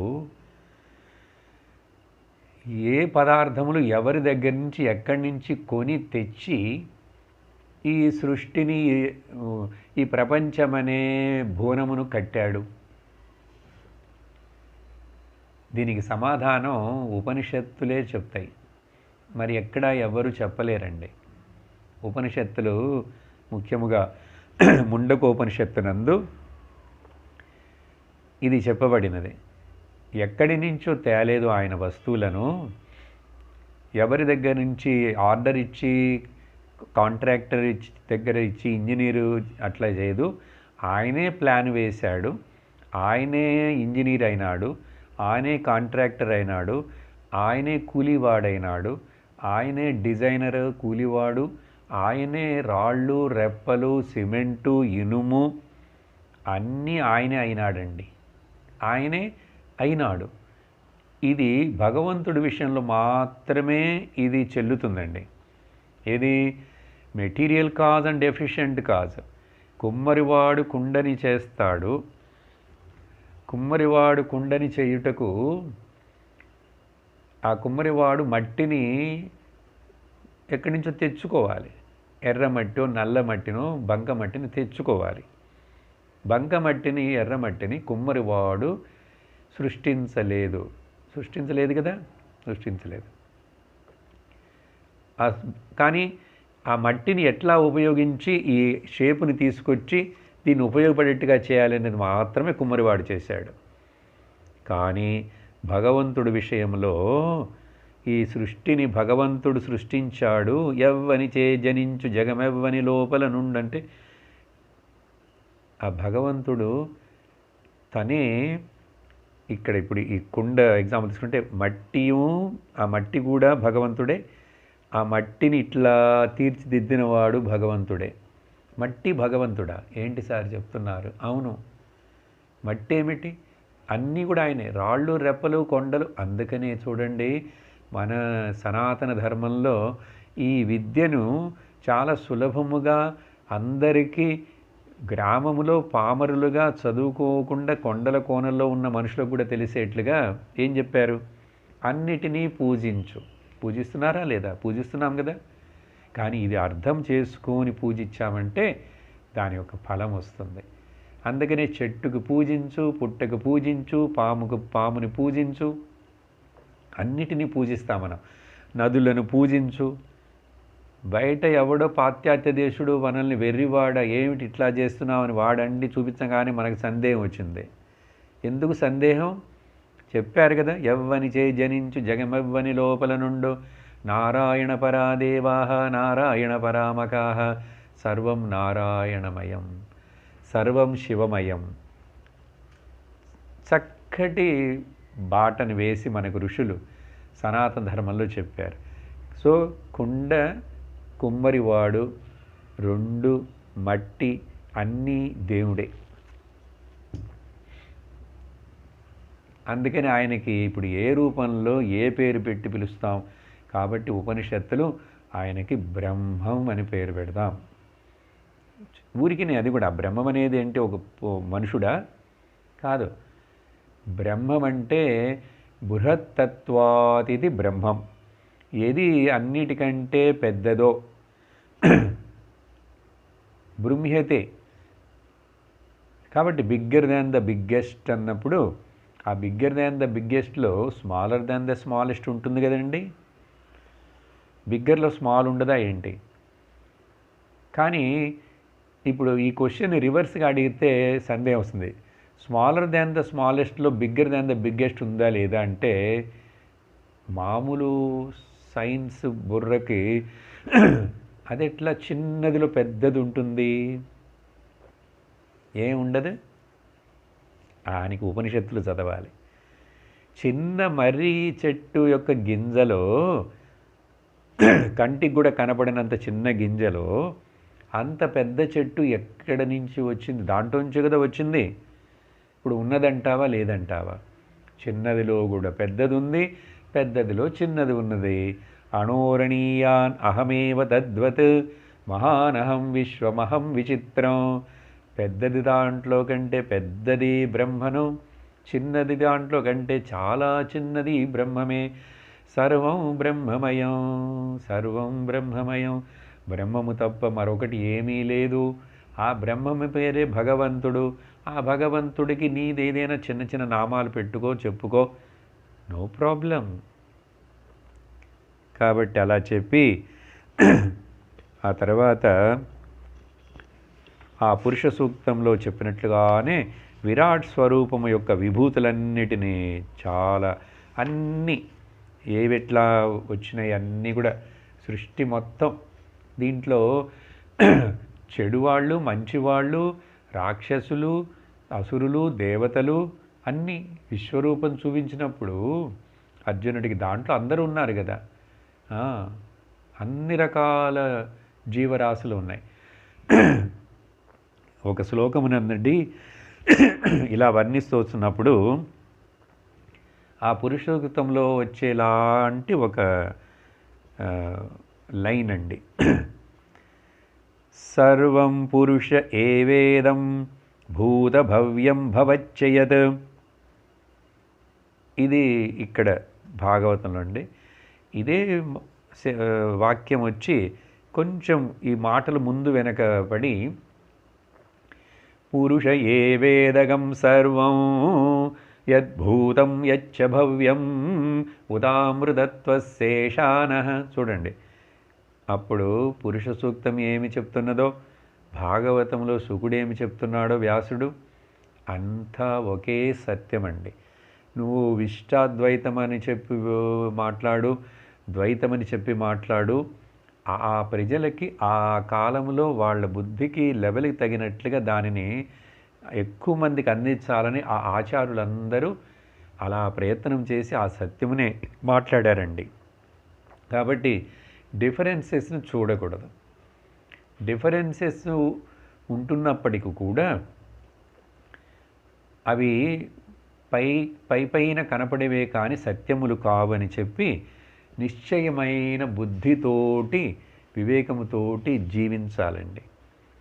జీవనం అట్లా నడపాలి. అట్లా నడిపే జీవనం నాకు పేరు ఆధ్యాత్మిక జీవనం. ఇప్పుడు అర్థమైందా? ఇది ఇట్లా అర్థము కాకుండా ఏదో భక్తి, పూజ, గుడులు, గోపురాలని చెప్పుకుంటూ ఉండేటువంటిది దాన్ని ఏం చెప్పాలి? మతపరమైనటువంటి జీవితం అని చెప్పాలి. ఆ మాట ఉపయోగపడచ్చా లేదో తెలియలేదు అర్థం కావడానికి. Religious life style is entirely different and spiritual life style is entirely different. అంటే అర్థం, రిలీజియస్ లైఫ్ స్టైల్లో ఉన్నటువంటి మనుషుడు ఎదిగి పెరిగి స్పిరిచువల్ లైఫ్ స్టైల్కి రావాలండి. ఇప్పుడు ఇక్కడ మనం మాట్లాడి చెప్తున్నటువంటి ఈ విషయములన్నీ కూడా ఎట్లా ఒక మనిషిని మతపరముగానే లోయర్ లెవెల్ ఆఫ్ భక్తిలోనే ఉండనీయకుండా వాడిని క్రమముగా ఉన్నతి కోసం, ఎవరి ప్రయోజనమో సొంత ప్రయోజనం కోసం, అందరి ఉన్నతి కోసం ఆధ్యాత్మిక జీవనమునకు అవన్నీ ఎట్లా మలచి ఎదిగేట్లుగా చేయాలని చెప్పేదే శాస్త్రం అండి. ఎవరు ఎక్కడ ఎట్లా అనే చెప్పనండి, కానీ ఈ బేసిక్ సిద్ధాంతాన్ని మాత్రం మీరు పట్టుకోండి, దీన్ని నమ్మండి, అర్థం చేసుకోండి, చూడండి. తర్వాత మీ జీవితంలో ఆధ్యాత్మికం అంటే ఏమిటనేది మీకు అసలు విషయము అప్పుడే బాగా అర్థమవటం మొదలు పెడుతుంది. ఆ తరువాత మీరు మీలో వచ్చే మార్పులను మీరే చూస్తారు. మార్పులు అంటే ఏమిటండి? బుద్ధిలో, అవగాహనలో, దృష్టికోణంలో మార్పు. ప్రపంచం మారదండి, మారదు. మన చుట్టూ ఉండే మనుషులు ఎవరు మారతారని ఎక్స్పెక్ట్ చేయొద్దు. వాళ్ళని మార్చే పని, డ్యూటీ మనది కాదు. మొదల్లో మనము మారాలి. మనల్ని మనం బాగుగా అర్థం చేసుకోవాలి. నేను ఏమి చేస్తున్నాను, ఎందుకు చేస్తున్నాను, ఎలా చేస్తున్నాను. మతపరమైన జీవితము అంటే దానిలోనే ఉండిపోగటమా? దీని వలన రావలసినటువంటి నెక్స్ట్ స్టెప్ ఏమిటంటే, దానికి ఏం చెప్తున్నారంటే ఇక్కడ, ఎప్పుడైతే ఒక మనుషుడు ఇట్లా ఆ భగవంతుడిని చక్కగా ఆరాధిస్తాడో దానికి ఫలం ఏమిటంటే, వీడికి సత్సంగమునకు వెళ్ళుటకు శ్రవణము చేసే భాగ్యము దొరికి మీ యొక్క భక్తి కొంచెం మెచ్యూర్ అయ్యి ఈశ్వరుడు అనుగ్రహం మీకు ఏర్పడినదంటే కానీ ఈ విధముగా మీరు భాగవతమును, సత్సంగమును, శాస్త్రమును వినగలుగుతారండి. లేకపోతే కాదు. లేకపోతే వినలేరు, అర్థం కాదు, కూర్చోరు అసలు మొదట. కాబట్టి ఆ ఫలం ఏమిటంటే ఇక్కడ చెప్పారు భాగవతంలోనే, ఆ మనుషుడికి ఇట్లా సత్సంగము దొరికి అతడు శ్రవణము చేయటము ప్రారంభించి ఆ తర్వాత తన యొక్క మనస్సులో ఉన్నటువంటి అశుద్ధి మొత్తమును తొలగించుకొని శాంతుడయి తత్వమును, తన యొక్క స్వరూపం ఆత్మ అనియు, ఆ ఆత్మ జీవాత్మ కాదు, అది పరమాత్మ అనియు, పరమాత్మకు జీవాత్మకు భేదము లేదనియు తెలుసుకొని ఆనందముగా జీవించున్నప్పుడే మోక్షమును పొంది జీవన్ముక్తుడవుతాడండి. ఇదండి ఫలం ఇక్కడ చెప్తున్నారు సుఖదేవులు వారు. అట్లా ఇవన్నీ చెప్పిన తర్వాత అన్నీ బ్రహ్మదేవుడు కదా చూడండి, మధ్యలో ఒకళ్ళతో ఒకళ్ళు మాట్లాడుతున్నారు. సూతుడు కన్ఫ్యూజ్ అవ్వకూడదు, ఓకే, అర్థం కాలేదని మధ్య మధ్యలో సూతుడు అంటున్నాడు, బ్రహ్మదేవుడు అంటున్నారని కాదు, జ్ఞాపకం ఉంచుకోండి ఒకసారి. సూతుడు శౌనకాది ఋషులకు చెప్తున్నాడు. సరే, దానికి ముందు ఇక్కడ ఎవరో ఒక ఆయన కూర్చొని మీ అందరికీ చెప్తున్నారు. ఎవరు ఈయనకి ఎట్లా తెలిసింది? సూతుడు శౌనకాది ఋషులకు చెప్పాడు నైమిషారణ్యంలో, అది పుస్తకముగా ముందు పెట్టుకొని భాగవతం అని చెప్తున్నారు. ఆ భాగవతంలో చెప్తున్నప్పుడు అక్కడ పరీక్షిత్తుకు సుఖదేవుడు చెప్తున్నాడు. సుఖదేవుడు పరీక్షిత్తుకి చెప్తున్నప్పుడు మధ్యలో ఈ నువ్వు అడిగినట్లే పరీక్షిత్తు నారదుడికి నారదుడు బ్రహ్మదేవుడిని ప్రశ్నించాడు ఇట్లా. అప్పుడు బ్రహ్మదేవుడు నారదుడికి ఏమి చెప్పాడో అది నేను నీకు చెప్తున్నాను. కాబట్టి ఇప్పుడు ఎవరు మాట్లాడుతున్నారు? ఇప్పుడు బ్రహ్మదేవుడు నారదుడితోటి మాట్లాడుతున్నప్పుడు ఆ భగవానుడి యొక్క లీలలు, అవతారములు అన్నీ చెప్తూ అది ఒకే ఒక నారాయణుడు, ఒకే ఒక పరమాత్మ అనేకముగా అయి అనేక అవతారములు తీసుకుంటూ అనేక లీలలు చేస్తూ ఈ యొక్క తన సృష్టి ప్రపంచమును నడిపిస్తున్నాడు. కానీ పరమాత్మ తత్వము ఎప్పుడు కూడా అది మారదు అని చెప్తూ ఒక శ్లోకమునందండి, శశ్వశ్ ప్రశాంతం. ఆ భగవంతుడి యొక్క స్వరూపం ఏంటి? విష్ణు సహస్రనామం సమయంలో మనం సాధారణంగా చదివే శాంతాకారం భుజగశయనం పద్మనాభం సురేశం ఇలా చెప్తాం. విశ్వాధారం గగన సదృశం మేఘవర్ణం శుభాంగమని. కానీ అదే ఉపనిషత్ భాషలో ఆ భగవంతుడి యొక్క స్వరూపమును వర్ణించటం ఇక్కడ చెప్తున్నారండి. ఏమిటంటే శశ్వత్ అంటే సర్వదా, ఎప్పుడు, అన్ని కాలములందు, ప్రశాంతము. ఇవన్నీ ధ్యానించుటకు మనము చింతించవలసినటువంటి పదములండి. ప్రశాంతం, శాంతి, అశాంతి మనకు తెలుసు, శాంతి మనకు తెలుసు. ప్రశాంతి ఏమిటి? అశాంతి, శాంతి వచ్చిపోతూ ఉన్నాయి, మనకు తెలుస్తున్నది. కాబట్టి వచ్చిపోయేటువంటి శాంతి అశాంతులను గమనిస్తూ చలించకుండా ఉండేటువంటి ఆ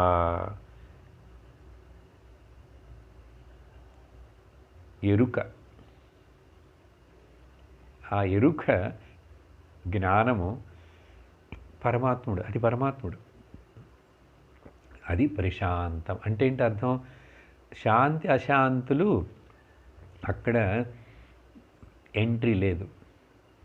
అందుకని ప్రకర్షణేన శాంతి ప్రశాంతి. సాయిబాబా గారి ఆశ్రమం పేరు ఉంది కదా, ప్రశాంతి నిలయం. ఎవరిని గురించి చెప్తున్నప్పుడు? పరమాత్ముడి గురించి. అభయం, అక్కడ భయమునకు చోటే లేదు. భయం ఎప్పుడు ఉంటుందండి? రెండు అంటే భయం అండి. ఒకటే ఒక వస్తువు ఉన్నప్పుడు ఎక్కడుందండి భయం? కాబట్టి నిద్రలో ద్వైతము తెలియలేదు కాబట్టి, రెండో వస్తువు అనేది తెలియలేదు కాబట్టి భయం లేదు. ఎంత భయపడుతూ నిద్రపోయిన వాడైనా కూడా నిద్రపోయిన తర్వాత భయం ఎక్కడికి పోయినది, ఏం పోయినది? ఇవన్నీ విచారణ చేసి ధ్యానించవలసిన విషయములు. అభయం. అப்புறம் ప్రతిబోధ మాత్రం. ఈ ప్రతిబోధం అనే వార్త అండి కేనోపనిషత్తులో వస్తుంది. ప్రతిబోధ విదితం మతం. బోధం ప్రతిబోధ విదితం అన్న. ప్రతిబోధం అంటే అన్నిటిని తెలుసుకుంటున్నా, నాకు తెలిసింది, నేను ఉన్నానని నాకు తెలుసు, అది ఉన్నది అని తెలుసు, అది ఉన్నదని నాకు తెలుసు, ఇది ఉన్నదని నాకు తెలుసు. అన్నిటినీ తెలుస్తున్నది. అది లేదు అని కూడా నాకు తెలుస్తున్నది. సో తెలుసుకుంటున్న ప్రతిబోధం అంటే ఒక్కొక్క థాట్, ఏదైతే ఎరుక, తెలుగులో ఎరుక, ఉనికి ఎరుక, ఉన్నాను తెలుసుకుంటున్నాను, ఉన్నది తెలుస్తున్నది. ఇంగ్లీష్లో చెప్పాలంటే సంస్కృతంలో సత్ అండ్ చిత్, ఇంగ్లీష్లో చెప్పాలంటే ఎగ్జిస్టెన్స్ అండ్ కాన్షియస్నెస్. కాబట్టి ప్రతిబోధ మాత్రం జస్ట్ ప్యూర్ నాలెడ్జ్, తెలుసుకుంటున్నది అంతే. ఏమి తెలుసుకున్నది, ఏమి తెలుసుకోలేదు, ఆ తర్వాత తెలుసుకున్నది మేల ఇష్టం వచ్చింది, అయిష్టం వచ్చింది, ఇదంతా మనస్సుకు సంబంధించినవి. మనము మనస్సు గురించి మాట్లాడట్లేదు, బుద్ధి గురించి కూడా మాట్లాడట్లేదు. బుద్ధిలో అర్థమైనది, బుద్ధిలో జ్ఞాపకం పెట్టుకున్నాను, బుద్ధికి అర్థము కాలేదు. అర్థము కాలేదని ఎవరికి తెలిసినది? ప్రతిబోధ మాత్రం.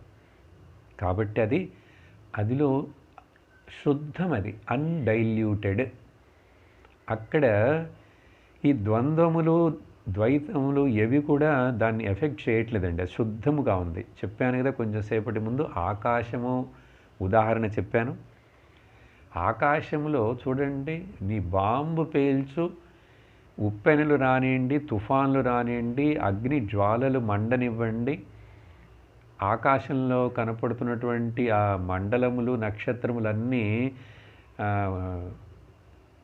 తెగిపోయిన పూసల గొలుసులో నుంచి డమడమడమడమడమ కింద పడినట్లు పడినా కూడా ఆకాశమునకు ఏదైనా తొందర ఏర్పడుతుందా?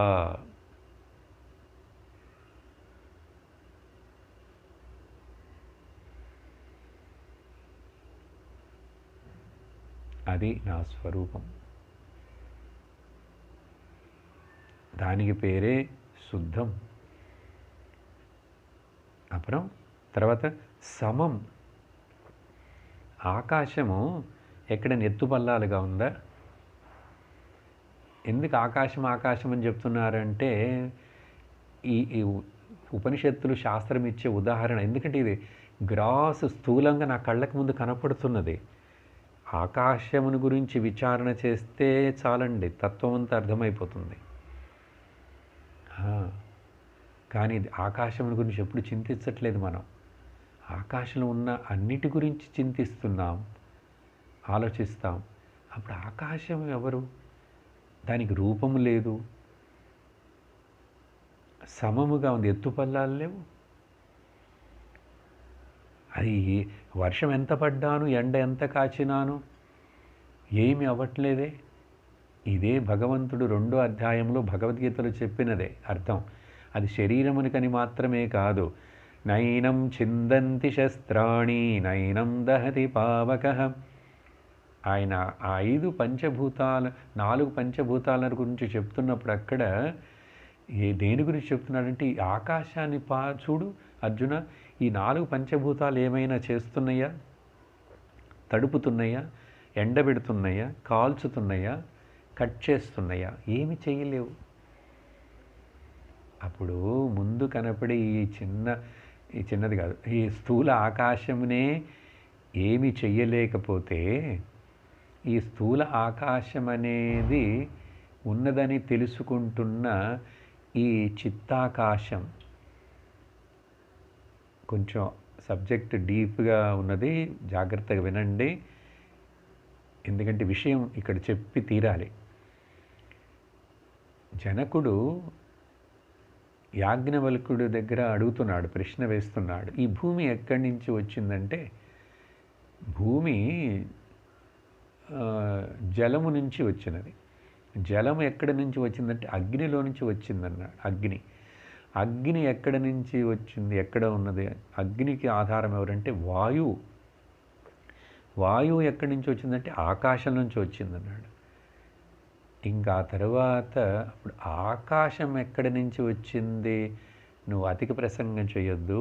ఈ క్వశ్చన్ వేశావంటే నీ తల బద్దలవుతుంది. ఏమిటంటే, చెప్తే ఒప్పుకుంటావా? ఈ ఆకాశం ఉందని ఎవరికి తెలుస్తున్నదో ఆ తెలుసుకుంటున్న వాడి యొక్క మనస్సులో ఆకాశం ఉంది. చాలా సూక్ష్మమైనటువంటి అద్వైత విషయం అండి. అర్థం చేసుకోగలిగారంటే అదృష్టవంతులు. అర్థము చేసుకోలేకపోయినా కూడా ఒప్పుకున్నారంటే ఇదేదో సత్యముని చెప్తున్నారని చాలండి. మీరు ఒక రోజుకి అర్థం చేసుకుంటారు. ఒప్పుకోవాలి మొదల్లో. ది యాక్సెప్టెన్స్ ఆఫ్ ది శాస్త్ర గురువుకి వాక్యములు, అది చాలా ముఖ్యం. కాబట్టి ఆకాశం అనేది ఎక్కడుంది? చిత్తాకాశంలో ఉన్నది. అప్పుడు అదే అంత పెద్దదిగా, అదే అంత అది అన్‌టచ్డ్‌గా ఉన్నప్పుడు మనస్సని నువ్వు ఏదైతే చెప్తున్నావో అది చిత్తాకాశం. చిత్తాకాశం ఎక్కడ ఉన్నదని ఇంకా మరలా నెక్స్ట్ ఇంకొక ప్రశ్న వేసుకుంటే అది వచ్చి చిదాకాశంలో ఉన్నది. ఆ చిదాకాశమునకు పేరే చిత్, కాన్షియస్నెస్, పరమాత్మ. అప్పుడు అది ఎంత శుద్ధముగా ఉండాలి, సమముగా ఉండాలి. సద్ అసత, సత్ అది సత్ అసత్ అని ఉన్నది లేదు అని నువ్వు ఏదైతే చెప్తున్నావో ఆ రెండిటికి సాక్షిగా ఉన్నది సద్ అసత్ విలక్షణముగా, అదే పరమాత్మ తత్వము. చూడండి, అప్పుడు ఎక్కడ అద్వైతముని మధ్యలో ఏకరూప ధ్యానము, కృష్ణుడు పీతాంబరము, పట్టు వస్త్రములు, నెమలి పింఛములు ఇవన్నీ చెప్తున్నా కూడా పుండరీకాక్షుడు అన్నీ చెప్తూ, లేక ఒక పక్కన మరల విశ్వరూప ధ్యానము, కొండలు, కోనలు, వాగులు అన్నీ కూడా భగవంతుడి చెట్లు, చేమలని చెప్తూ కూడా పరమతత్వమైనటువంటి అద్వైత సారమును మధ్యలో భాగవతం చెప్తూనే వస్తున్నది. ఇవి ఎవరు ఈ శ్లోకములను చూడగలుగుతారో వాళ్ళ కళ్ళకు ఆ లోపల ఇంట్యూటివ్ పవర్ ఉండి ఆ భగవంతుడి యొక్క కృప, గురువు యొక్క కృప ఉంటే ఈ శ్లోకములు కనపడతాయి. వాటిని గురించి చదివి విని ఆనందిస్తూ బ్రహ్మానందంలో ఉండిపోగలరండి వాళ్ళు. ఇదే కారణం నేను ఈ విషయమును మీకు ఇట్లా చెప్పుటకు. ఎంత చెప్తాం, ఎప్పుడు ముగిస్తుంది ఏమిటనేది కాదు. ఈరోజు మనకు ధనం, ఆ పరమాత్మ సత్యం తెలిసిపోయింది. ఇప్పుడు తెలిసిపోయింది. ఇప్పుడు ఇక్కడ తెలిసిపోయింది. ఇంకేమిటి? ఆ తర్వాత జస్ట్ ఆనందం కోసం టైంపాస్ వింటూనే ఉంటాం. మరలా ఇదే విషయాలను చెప్తూనే ఉంటారు. కాబట్టి ఆ భగవంతుడి యొక్క తత్వం ఇక్కడ ఇట్లా చెప్పిన తర్వాత ఆ భాగవతము ఇంతటి చక్కటి విషయములను చెప్తున్నది. ఇప్పుడు ఆ బ్రహ్మదేవుడు మాట్లాడుతూ నారదుల వారితోటి చివరికి ఎక్కడికి వచ్చారంటే, నేను సృష్టి చేయటానికి మొదలు ఈ కల్పమునందు నాకు ఏమీ జ్ఞాపకము లేదు, అన్నీ మర్చిపోయాను, ఎలా చేయాలి ఏమిటని, నేను ఎవరిని ఎక్కడి నుంచి వచ్చానని నాకు తెలియదు. చూడండి, మనందరూ కూడా సమస్య అదే కదా. మనం ఎవరము, ఎక్కడి నుంచి వచ్చాము, ఎందుకు వచ్చాము, ఎక్కడికి వెళ్ళిపోతున్నాము. బ్రహ్మదేవుడికి కూడా అట్లాగే. బ్రహ్మదేవుడు అట్లా అయినప్పుడు వెతుకుతున్నాడు, ఎవ్వరూ లేరు, తను ఒక్కడే ఉన్నాడు. ఆ జలములో చుట్టూ బ్రహ్మదేవుడు పుట్టిన విషయం అండి.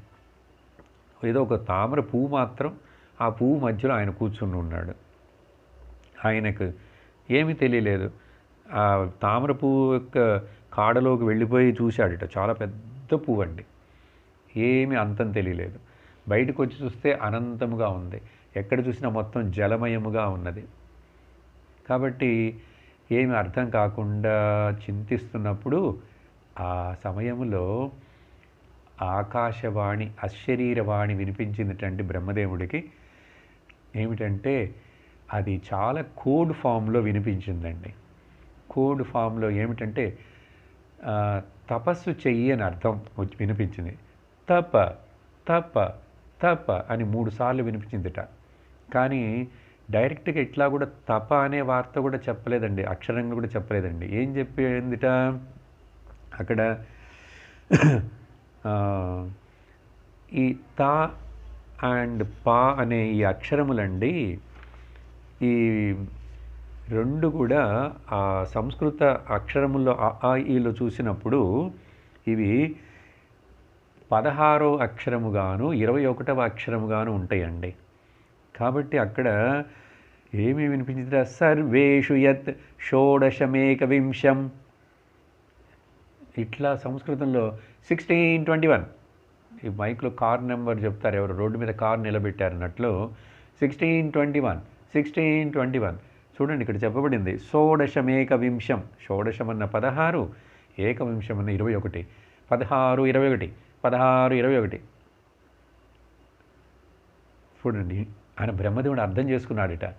ఓ త ప త ప ఏదా బ్రహ్మదేవుడు వేదస్వరూపుడు కదా, ఆ లోపల ఉన్నటువంటి అప్పుడు అక్షరములు సంస్కృతం అంతా ప్రకాశించి ఓ తపస్సు. చూడండి, బ్రహ్మదేవుడు పుట్టిన వెంటనే మొదట నేను ఎవరిని అనే ప్రశ్న కహ. అందుకనే బ్రహ్మదేవుడికి మరొక పేరు కహ, తెలుసా? హూ, నేనెవరును. ఇది రమణ మహర్షి చెప్పారు అంటే వేరేదో కొత్తగా అనుకుంటున్నాం. కాబట్టి సృష్టి ప్రారంభమునందే నేను ఎవరుననే ప్రశ్న బ్రహ్మదేవుడికి వచ్చినప్పుడు ఎట్లా ఆయనకి ఈ ప్రశ్నకి సమాధానం దొరికింది? తపము చేయుట వలన, విచారణ చేయుట వలన. అప్పుడు 100 సంవత్సరములు తపం చేశాడుటండి బ్రహ్మదేవుడు. ఆ తపము చేసి తర్వాతనే భగవన్ శ్రీమన్నారాయణుడు ప్రత్యక్షమయ్యి దర్శనము ఇచ్చి అనుగ్రహించి జ్ఞాపకం చేసి, మర్చిపోయినావా, సృష్టి చేయాలి నువ్వు, సృష్టికర్తవు నువ్వు అని చెప్పి అన్నిటినీ జ్ఞాపకపరిచినప్పుడు బ్రహ్మదేవుడికి అన్నీ జ్ఞాపకం వచ్చినాయి. మరలా ముందు కల్పంలో ఎలా చేశాడో అలాగే సృష్టిని చేయటం మొదలు పెడతానని చెప్పి వాగ్దానం చేసి తాను భగవంతుడి దగ్గర కానీ ఒక కోరిక కోరాడండి. ఏమిటంటే, భగవంతుడా, ఇటువంటి పెద్ద కార్యం సృష్టి చేయటం అనేటువంటిది చేస్తున్నప్పుడు నేను చేస్తున్నాను అనే కర్తృత్వ భావం వస్తుంది. ఆ కర్తృత్వ భావం నాకు రాకుండా, నేను ఆ మాయలో చిక్కుకుపోకుండా నువ్వు నన్ను అనుగ్రహించు అని చెప్పినప్పుడు భగవంతుడు, నీకు ఒక్క భయము లేదు, నువ్వు మాయలో చిక్కుకోవు, నిన్ను అనుగ్రహిస్తున్నాను, నేను చెప్పేటువంటి ఈ జ్ఞానమును నువ్వు స్వీకరించు అని చెప్పి చతుశ్లోకి భాగవతమును భగవంతుడు బ్రహ్మదేవుడికి ఉపదేశం చేశాడండి. అది ఏమిటి అనేటువంటిది రహస్యం వచ్చే సత్సంగంలో చతుశ్లోకి భాగవతం అర్థముతోటి మనం మొదలు పెడతాం. ఓం ఆనందం, ఓం ఆనందం, ఓం ఆనందం, ఓం ఆనందం, ఓం ఆనందం సచ్చిదానందం, ఓం ఆనందం బ్రహ్మానందం, ఓం ఆనందం ఆత్మానందం, ఓం ఆనందం కృష్ణానందం, ఓం ఆనందం అమృతానందం. ఓం నమః శివాయ, ఓం నమః శివాయ, ఓం నమః శివాయ, ఓం నమః శివాయ. సర్వత్ర గోవిందనామ సంకీర్తనం, గోవింద గోవింద. లోకాః సమస్తాః సుఖినో భవంతు, లోకాః సమస్తాః సుఖినో భవంతు, లోకాః సమస్తాః సుఖినో భవంతు. ఓం శాంతి శాంతి శాంతి. హరి ఓం. శ్రీ గురుభ్యో నమః. హరి ఓం. హరి ఓం.